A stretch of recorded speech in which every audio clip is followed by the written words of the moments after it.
Welcome. This best practice session will be reviewing markup foundations and utilities for a rock-powered website. Within this presentation, we will be defining styles, where to place them in your rock instance, and the markup and utilities that are at your disposal right out of the box. Before we begin, let's step back and understand the language we will be reviewing and utilizing in our markup, and that will power your creative toolbox for a better web experience. CSS, also known as cascading style sheets, is a language that styles HTML documents, aka web pages, and provides a better visual experience on the web.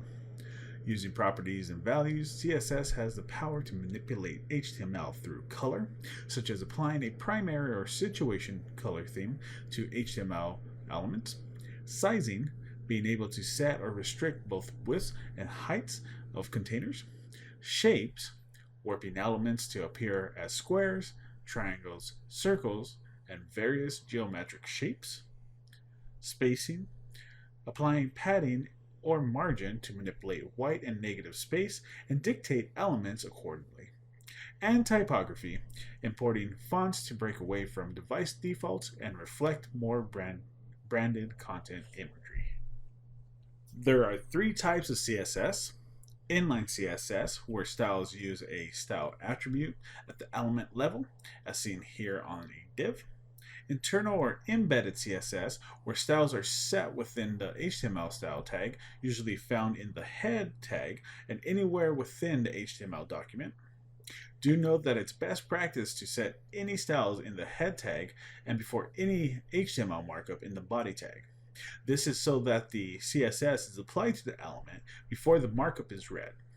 We also recommend using the style sheet lava command that will automatically take your styles and move them to the head tag. Pretty cool. We'll be looking into more features on this lava command later in this presentation. And lastly, external CSS. These are styles pulled from an external resource by using the link tag. A good external CSS example would be Rock's Bootstrap and theme file includes, or external libraries or imports such as Google Fonts. Now that we understand what CSS is and the various types to apply it, let's look at where in Rock CSS can be placed. CSS can be placed on the site master file.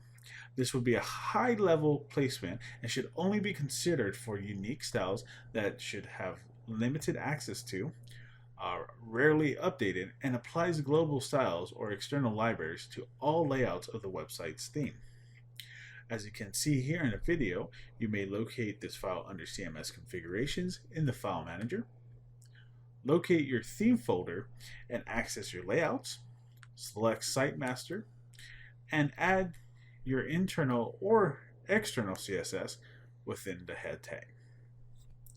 A neat thing about placing your CSS here in the Site Master is taking advantage of Lava to apply certain conditional logic to show specific CSS or to show CSS at all. Much like the Site Master, internal and external CSS can be applied globally through the Site Details header. Under CMS configurations, click on Sites, select your theme and edit the details. Locate your header content found within Advanced Settings and add your internal and external CSS as needed. You'll want to use the Page Settings header to apply styles to individual pages. You can find this by accessing the Page Settings from the front-end editor by selecting Page Properties from the admin bar and navigating over to the Advanced Settings. Internal and external CSS applied here will be placed in the head tag rendered for the selected page. This is perfect when styles do not need to be applied across layouts or the entire site.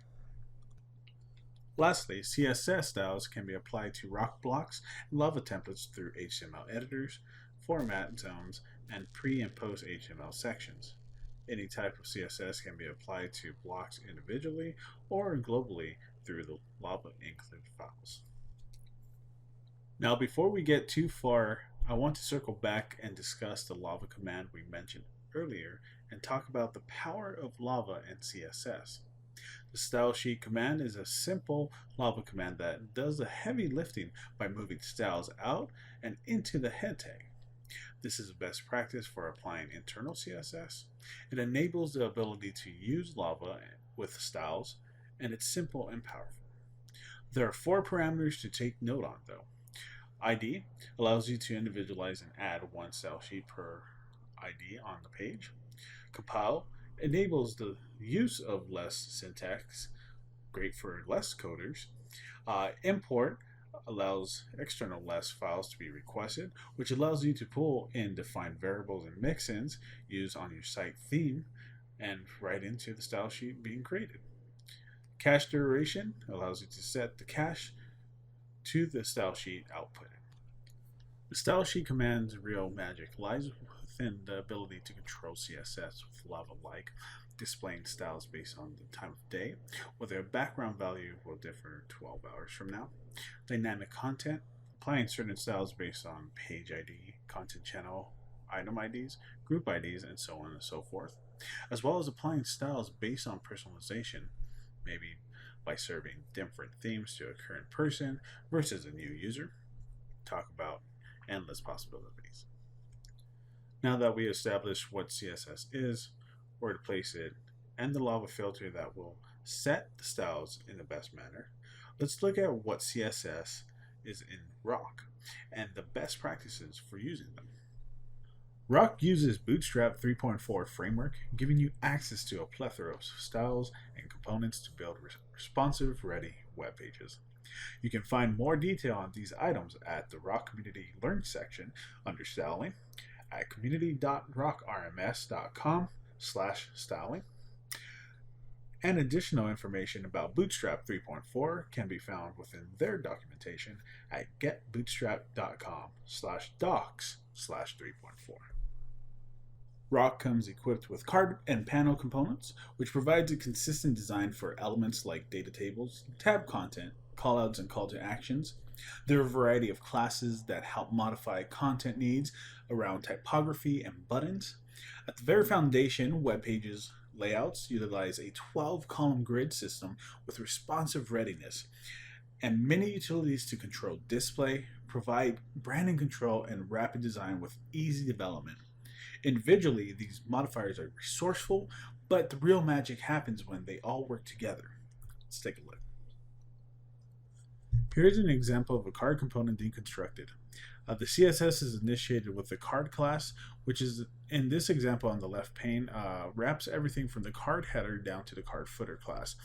It's important to note that the card class has a width of 100% and will inherit the width of the parent element.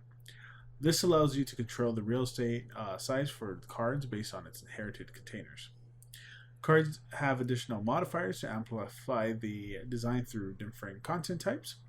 Card header sets the stylized area, great for header tags and labels. Image classes control where an image is set, whether at top or bottom of the card. Card body class modifies the area where content will be placed. Card title, subtitle, text, and link classes provide additional styling and selector hooks. And much like the card header, the card footer class stylizes a section perfect for links and buttons. As you can see here, the end product is a collection of classes that communicate together based on their parent value, card class. But what if we just use the one single class? Well, it will still give you a card at the end of the day, though not the prettiest looking card. We apply the card style and keep the HTML pretty much untampered.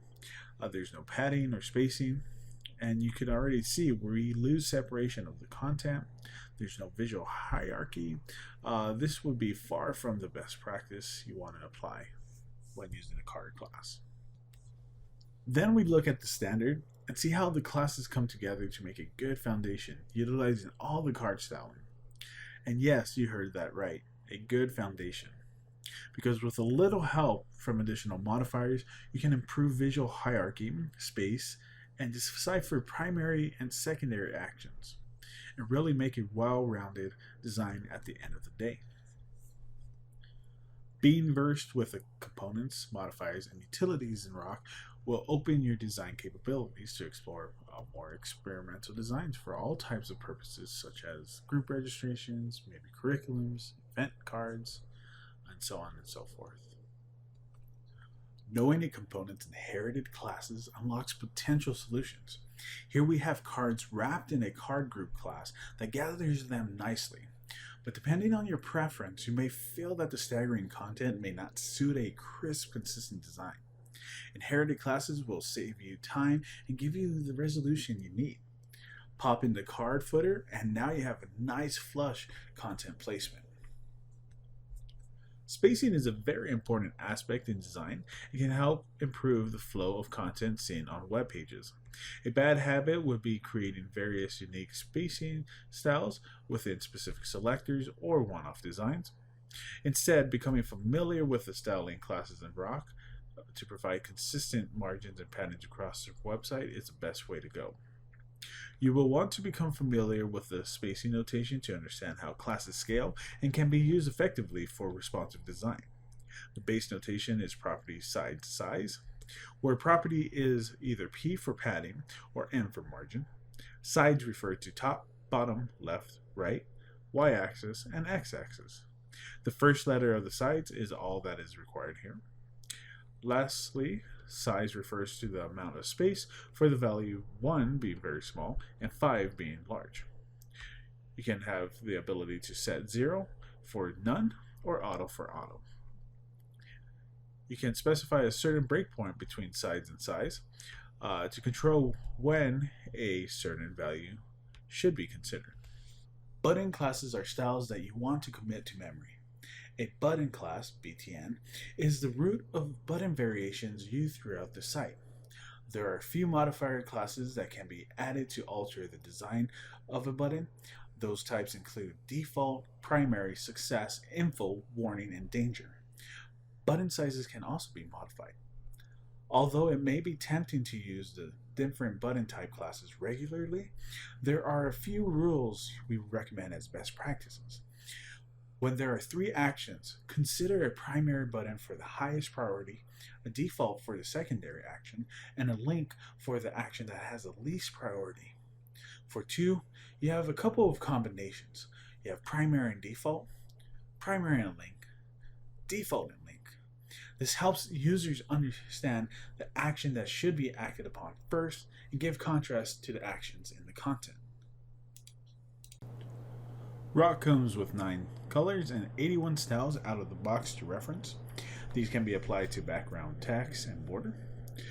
Much like the spacing notation, color notation uses property, color, value, where property is BG for background, text for text, and border for border.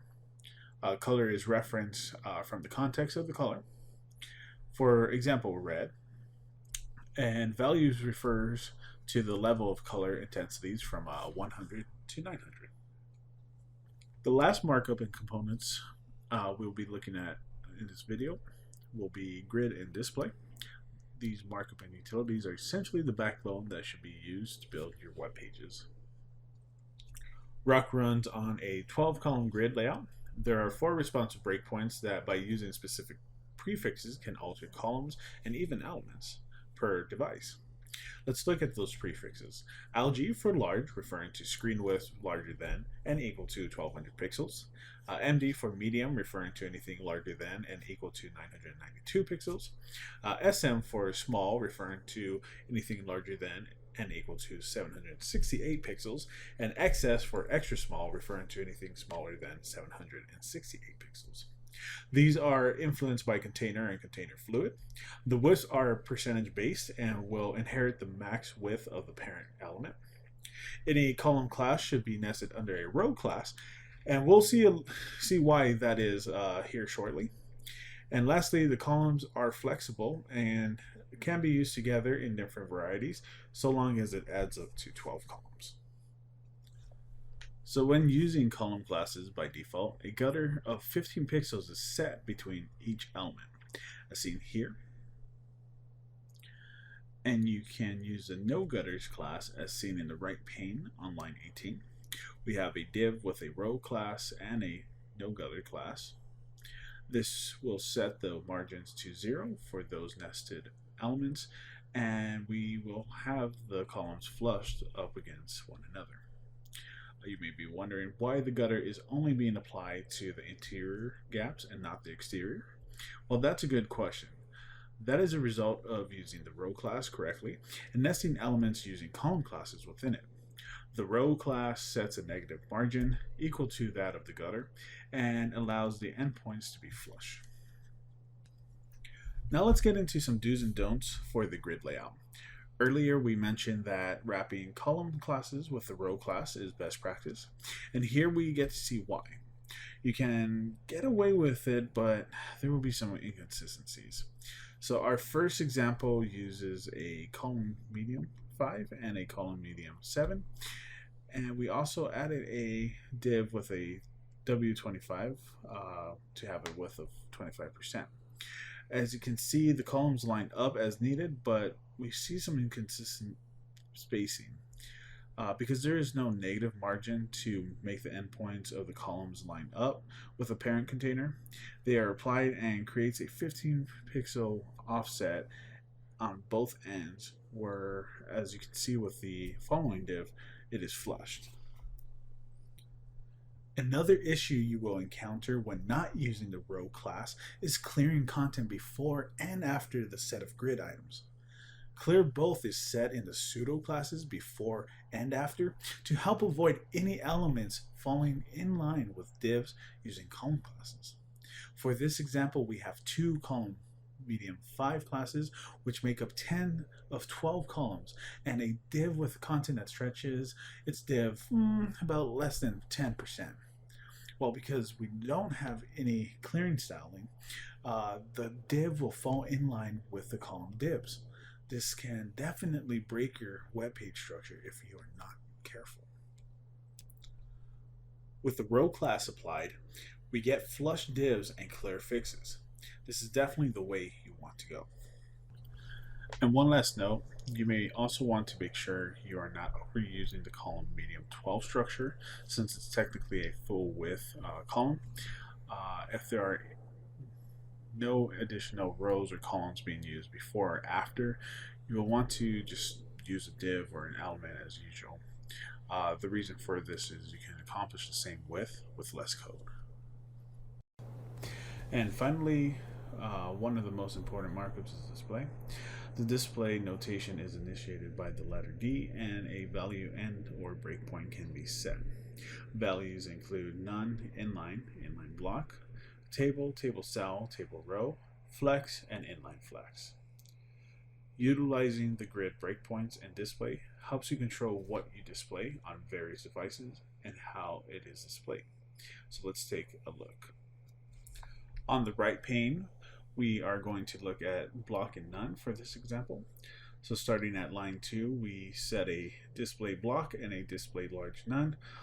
In result, we will be able to see this element displayed for any devices that have screen width below 1200 pixels, excluding large displays like high def and wide monitors.